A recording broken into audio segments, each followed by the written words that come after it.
This story is brought to your ears by all our fantastic supporters on Patreon. To get in on the action yourself with bloopers, extras, and the occasional early story, join us at patreon.com/voiceofallmtg. We'd like to thank our newest patrons, Chris DeGraff, Coral, and Charlie Anderson for already donating. For more stories, or just to chat, visit voiceofallmtg.com. And now, Voice of All presents Hour of Glory, a story by Michael Yi Chow. Episode 3 of the Hour of Devastation. And as the Luxa, the lifeblood of Noctamoon, turned to the foul blood of the great shadow Razaketh, the hours turned to that of glory, the promised time when the gods themselves would prove their worth before the God Pharaoh. In the beginning, there was nothing but darkness, a churning ocean of uncertainty. Then, the great God Pharaoh awoke and rose, a shining golden sun, and shed light upon the unformed world. With the unfurling of his wings, he split the sky from the earth. With his first breath, he formed water and air. With a sweep of his tail, he carved mountains and crumbled stone into sand. And thus, the God Pharaoh sifted order from chaos, and the world took shape, raw and young and new. The God Pharaoh then gazed upon the barren, quiet world and planted the seeds of life. And so the denizens of Amonkhet were born, birthed from the dreams of the dragon creator. But unlike their creator, they were soft, vulnerable, frail, and mortal. And the shadows of the world, the remnants of that black ocean, seized those that died, twisting them into undeath, a threat and plague to the living. And so the great God Pharaoh forged the gods. He drew upon the fabric of the world itself, weaving the manna of Amonkhet into 5 forms, each to embody a virtue of himself. And thus, the immortals of Amonkhet came into being. Born of the God Pharaoh's will and stronger than his dream children, the gods were tasked with protecting his mortal flocks from the whims of shadow, shepherding them toward a glorious death instead. For the God Pharaoh knew of a realm beyond this world, a place only reachable by passing through death. And though he knew the hardships of this world were many, and shadows gripped at the edges of all that dwelled here, he knew that his children could prevail, grow, learn, and become worthy. For the afterlife was a gift too precious to be given lightly. His children needed to prove themselves deserving of its glory. And so, the God Pharaoh gifted his children the trials, and each god was honored with the task of teaching, training, and leading the mortals on the path to life eternal. And once all was in place, the God Pharaoh left Noctamoon to pave the way to eternity, giving time for his children to learn, strive, and achieve their destinies before joining him in the great afterlife. He left his children in the care of his gods and set the second sun in motion to mark the time of his return.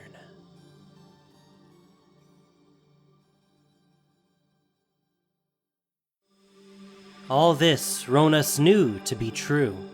It rang with certainty through the very fiber of his being, as interwoven a part of him as the ley lines of mana that tied him to the world. It ran through the bodies of his brethren, each god-sibling tangible proof of the God Pharaoh's benevolence and divinity. He knew his part in the god pharaoh's plan. Thus, for years he challenged the mortals in his care, helping the denizens of Noctimun hone their bodies and seize true strength, all in the visage of himself and his god pharaoh. And so, when the second son finally came to rest between the horns as prophesied, Rhonas rejoiced, emerging from his temple and his trial. And he came to stand before the gate to the afterlife to welcome their creator, the progenitor of all things. The god pharaoh returned. What he found, however, was not what he expected. As he joined his sister Hazret at the banks of the Luxa, Rhonas felt an uncharacteristic chill permeate his scales. Demonic magic clung heavy in the air, humid and thick, while the copper smell of blood saturated all. Rhonas gazed at the water turned red, then toward the other gods as they arrived. Oketra, fleet of foot, came to stand next to Hazret. Kefnet, ever proud, floated down and landed beside Rhonas, while Bontu strode up, quiet and aloof. The five stood before the crimson shores of the Luxa, basked in the mirrored crimson light of the second sun. It had been many years since all five had gathered in one place. Each god served a purpose in the god pharaoh's grand design, guiding mortals through their own trials, watching over the city in their own way. Rhonas had worked the closest with Hazret, the two striking out into the desert on occasion to hunt down any great threat that strayed too close to the city. He had not stood in the presence of the others in some time. Yet here they were now, all five standing before the gate. At their feet, many mortals bowed their heads in deference or gazed up in awe, bathed for the first time in the presence of all five divinities at once. And still, the god pharaoh did not arrive. Rhonas' tongue flicked out, sampling the air, searching for some sign, mundane or magical.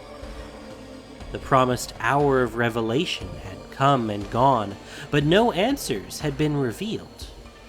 Whatever spell the now absent demon had unleashed still wound through the air, its effects churning and unresolved.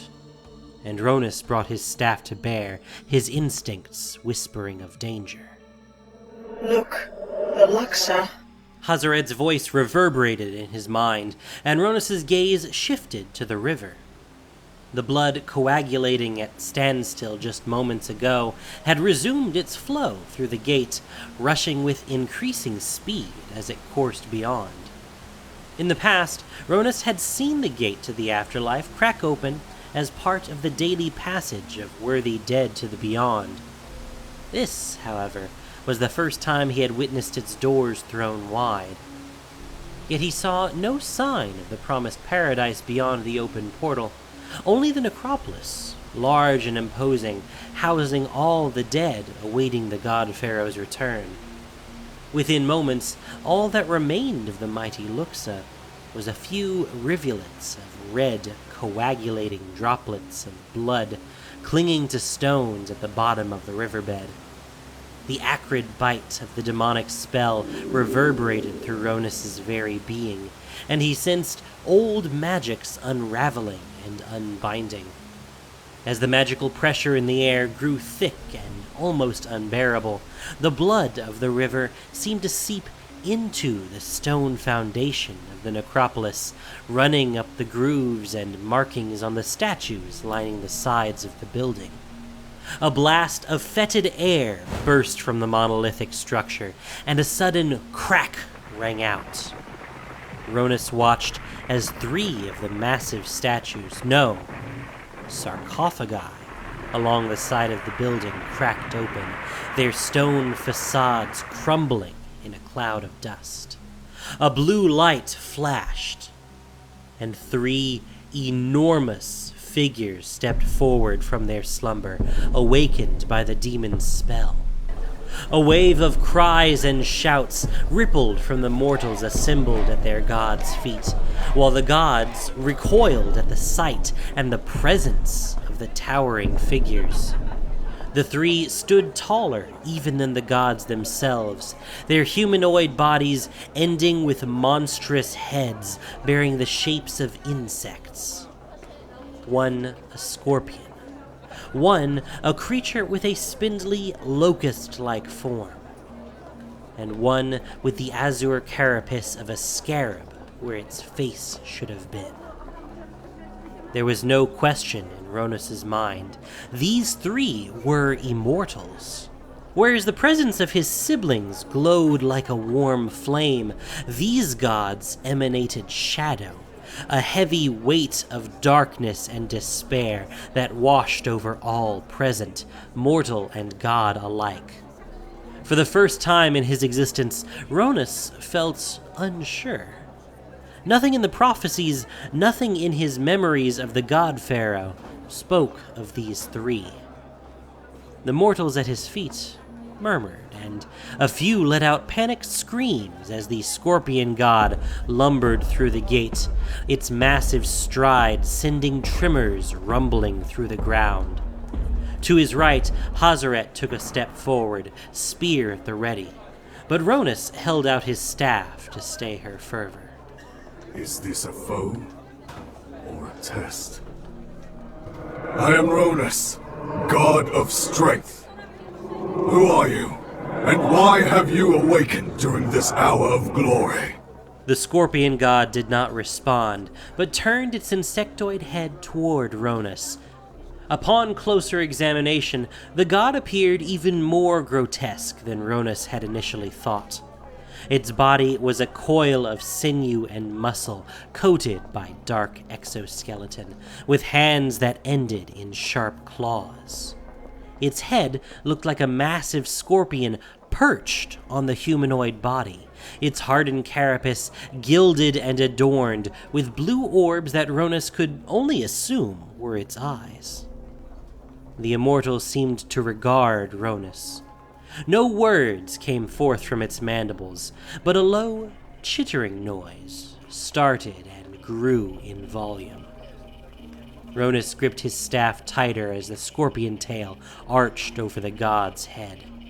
A wave of panic rippled through the mortals at Rhonas' feet, and he felt a rush of their prayers and supplication.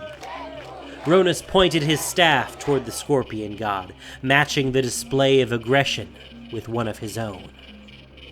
Whether you are a harbinger of our god Pharaoh's return, or an interloper conspiring against the ours, you shall proceed no further.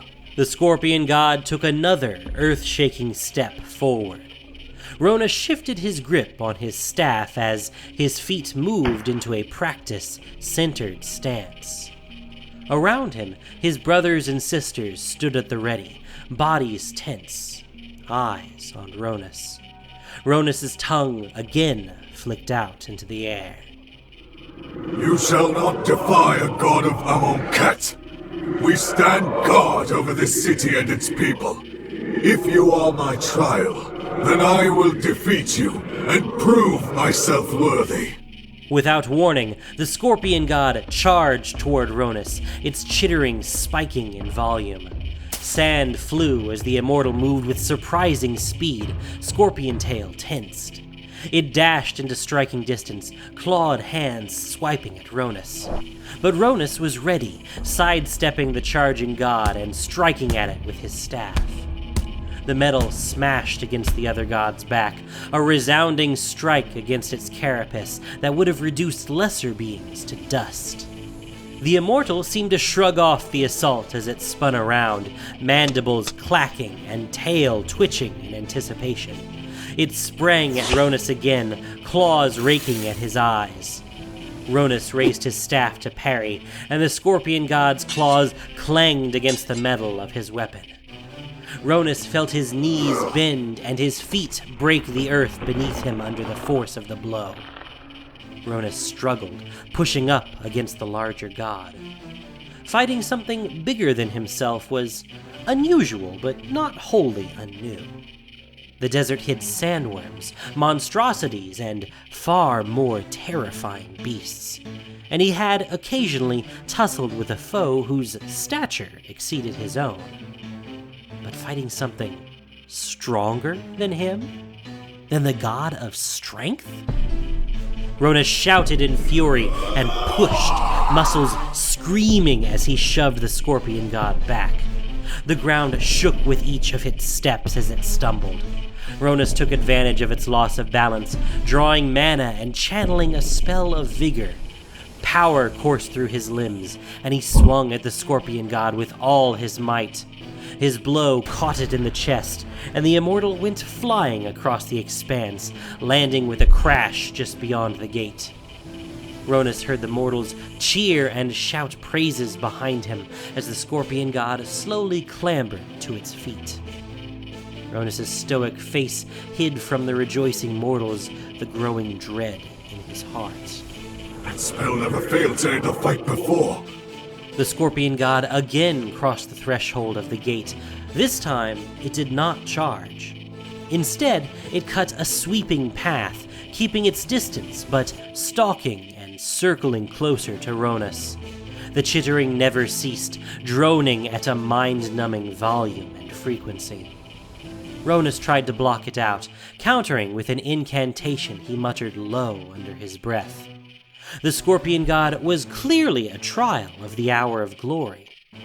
It had to be. Nothing else had challenged Rhonas' strength like this before. Nothing had sustained his attacks and lived. Rhonas' eyes flickered to the two looming shapes still beyond the gate. Perhaps the gods would test the others in different ways. After all, the gods could not prove their worth if they were not also faced, as the mortals were, with struggles beyond what they had ever encountered before. A smile crept across his face as he continued his incantation. Blessed be the strength and wisdom of the god Pharaoh. It is an honor to prove myself worthy against such a formidable foe. Rhonas touched his staff, uttering the final words of his incantation. A sickly green glow pulsed, seeming to come from within the metal.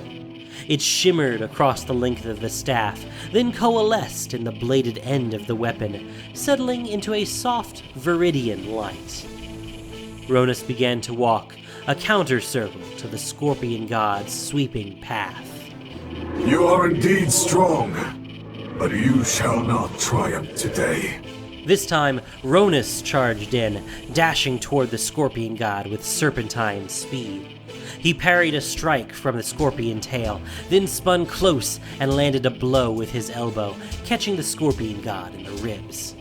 His staff left streaking trails of green light as he swung, striking fast instead of hard, testing the strength of the scorpion god's carapace, leaving slashing cuts and scratches on the impossibly hard shell, deflecting and dodging the scorpion god's strikes. As the two brawled, the scorpion god's movements seemed to slow. The strikes from its claws and tail became sluggish. Too late, it looked at Rhonas' staff with dawning recognition.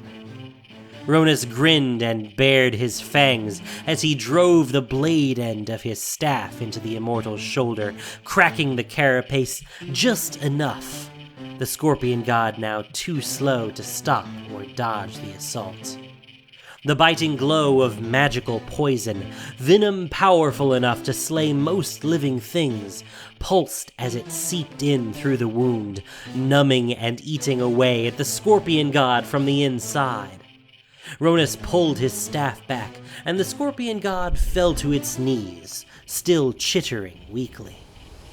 The roar of the people reverberated in his ears, and he felt a rush of relief and warmth from his fellow gods.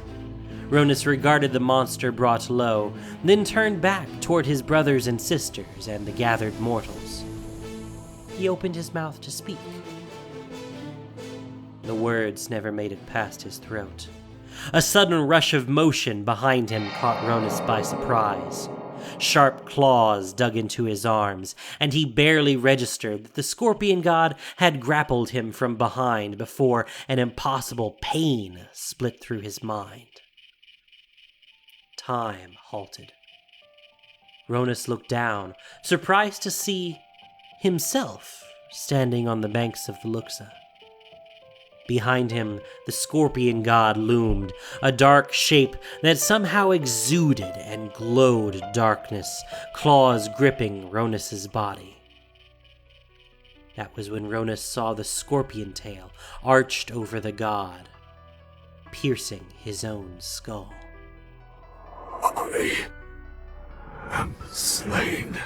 The realization crept through him, even as he felt the ichor of the scorpion god's sting drip down his spine, seeping into his mind and soul, severing his physical ties to his divinity and corroding the magic that connected his body to his immortality. Rhonas watched, seized by horror and fascination as death consumed him. He felt the poison gnaw at his heart and fray the knot of ley lines and magic and physical strength that resided in his core. Yet as the poison destroyed the links anchoring him to the world, it also unbound the magical threads placed there by another force. And Rhonas suddenly remembered the truth. The memories began as a trickle, then flooded through him as the tangled dam of magic unraveled. And Rhonas' very spirit recoiled as the true events and nature of the god pharaoh revealed itself. A crushing tidal wave sweeping away everything he had believed for the past 60 years. The great lie of the god pharaoh, the dragon, not a creator, but a merciless destroyer. The great trespasser, slayer of mortals and corrupter of gods. The cruel inversion of the world's most sacred right, the twisting of a glorious honor into a constant churn and murder of mortal champions. The sudden remembrance that gods were not crafted in the dragon's image. They were born of Amonkhet, originally 8 in number, pillars of the plane and guardians of the living. And the great pretender corrupted it all.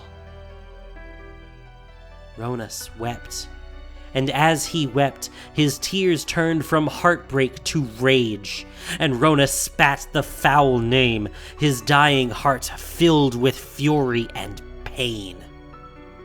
Nicole Bolas!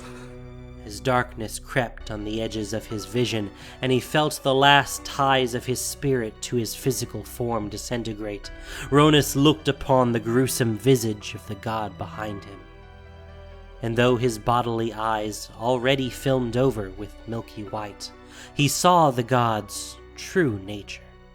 The tiniest flickers of flame in its heart, surrounded by utter darkness. The original light and soul of his brother, buried beneath vile corruption. This god was once one of the original 8, corrupted and repurposed to become a slayer of the very siblings he once held most dear. Brother. Rhonas felt the scorpion god's stinger retract, felt his muscles spasm and tense, felt the quickening approach of death. And his heart broke for his 3 lost siblings, for the mortals who perished, for those he guided in supplication to a foul falsehood. And the strength of the world faded, his immortal light sputtering in the consuming shadows.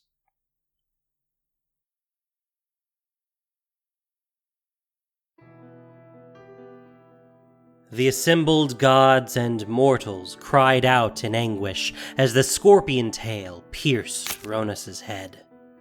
That sliver of time, but a blink and a breath, seemed to stretch across eternity. The frozen image of the barbed tail buried deep in Rhonas' skull burned into the souls of all present. Then the abomination god retracted its tail, and black ichor spilled forth as Rhonas stumbled and fell to the earth, body convulsing, then lay still. The scorpion god, with nary a pause or even a look, turned toward the other gods and walked forward, tail arched high. All bedlam erupted. Mortals screamed as they turned and fled.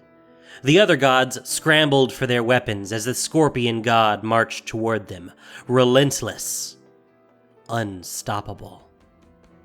That's when the four gods felt a lurch in the world, a pull on the very fabric of their beings. Behind the scorpion god, Rhonas clung to his staff, leaning on it to struggle upright, bent on his knees and bleeding from the wound in his skull. Verdant energy rippled across his body and channeled into his staff. With the last of his strength, Rhonas pulled taut the remaining ley lines that wove throughout his being, warping the very air around him. An anguished, final shout tore ragged from his throat. Death! Death to the god Pharaoh! Foul trespasser and destroyer! With a guttural cry and final exertion, Rhonas launched his staff through the air, pushing the last of his power into the weapon. As Rhonas collapsed, his life extinguished, the invisible strands of ley lines and mana tied to him snapped, sending ripples of force blasting out across all life in Noxshade. Mortals doubled over in shock as the god perished, and even the other gods stumbled and recoiled where they stood. They watched as Rhonas' staff, carrying the final vestiges of their brother's power, flew through the air, his final spell transforming the weapon into a living, monstrous serpent, fangs bared and laced with death as it struck at the scorpion god. The scorpion god fell to the ground, ensnared by the serpent. The god's tail swung wildly, trying to stab the snake as the two wrestled for control. The four gods stared, stunned into stillness. Around them, the cries of fear and panic swelled as mortals continued to flee from the gate. The cry of her children shook Oketra from her shock. She turned to her siblings, tears welling in her eyes. Her voice rough and uncertain as her usual grace evaporated. The hours have gone awry. We must protect the mortals. Her words stirred her siblings into motion. Hazaret turned toward Oketra, brows crinkled in confusion. Rhonas, he said he blasphemed our god Pharaoh. Oketra nodded. She too had heard Rhonas' final words. And though they could not possibly be true, doubt niggled at the edges of her heart, even as faint fragments of thoughts flitted just at the periphery of her memory. A growing buzz pulled her attention back beyond the gate. The second of the insect gods had spread its arms, and a swarm of locusts poured forth from its hands. Oketra watched in horror as the dark cloud flooded into the sky and across the Hekma, and began eating through the magical barrier. What is it doing? A shiver of realization and recognition ran down Oketra's spine as Kefnet cried out, and she remembered the words of prophecy. And at that time, the god Pharaoh will tear down the Hekma. The hour of promise has begun. A horrific rending sound erupted before them. The scorpion god stood from the ground, two halves of the giant snake held in each hand. Slowly, it opened its claws and let the pieces fall to the ground. Its azure eyes stared cold and piercing at the gods, and it again resumed its ceaseless approach. Oketra notched an arrow to her bow, mouth drawn in a steely line. her broken heart hardening with sharp resolve. And the scorpion god stalked closer, while behind it the other two gods crossed the threshold of the gate into the city of Noctamoon. Above them all, between the great horns in the distance, the second sun cast its red glow across the land, a ceaseless eye watching the unfolding of the hours.